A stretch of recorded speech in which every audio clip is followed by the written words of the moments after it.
And I wonder if for you, if tomorrow when you're at work or at home, if your colleague, your family member, your friend came to you and said, "Hey, I've been interested in learning about Jesus. Can you tell me what his message was? Can you tell me the message of Christianity?"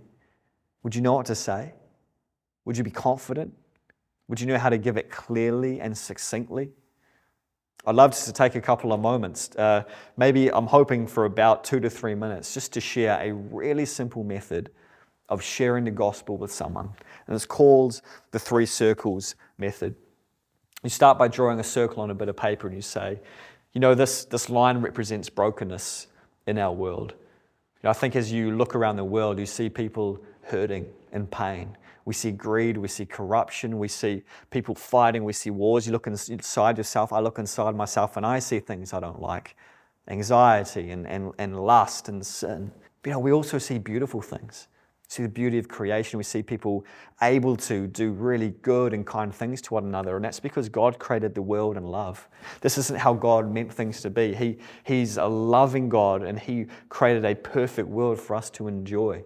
But you see, from the very first people through to where we are today, humanity has always rebelled against God. We've always run away from Him and His rule and reign, and we have gone after our own desires, and the Bible calls this sin. Sin leads us into brokenness, but we don't like staying in brokenness, and so we do everything we can to escape it, and so we try to fix our brokenness through money or through status or through possessions or even through religion, by doing good things, by trying to be good enough. But like bungee cords, they just keep snapping us back into brokenness. We can't escape it. And God knows that. So God made a way for us to leave our brokenness. He did what we couldn't do. God came down to earth in the person of Jesus, lived a perfect life that we couldn't live. And then Jesus went to the cross to pay for our sin. The Bible says that the wages of sin is death. We deserve to die for our sin, for our rebellion against God. But Jesus said, "I'll die for you." But Jesus didn't stay dead. He rose again from the grave, proving that He is God, proving that He has defeated sin and death. And then He says, if you choose to repent, if you choose to turn from your brokenness and say, "Jesus, I accept that you died in my place, and I make you king of my life.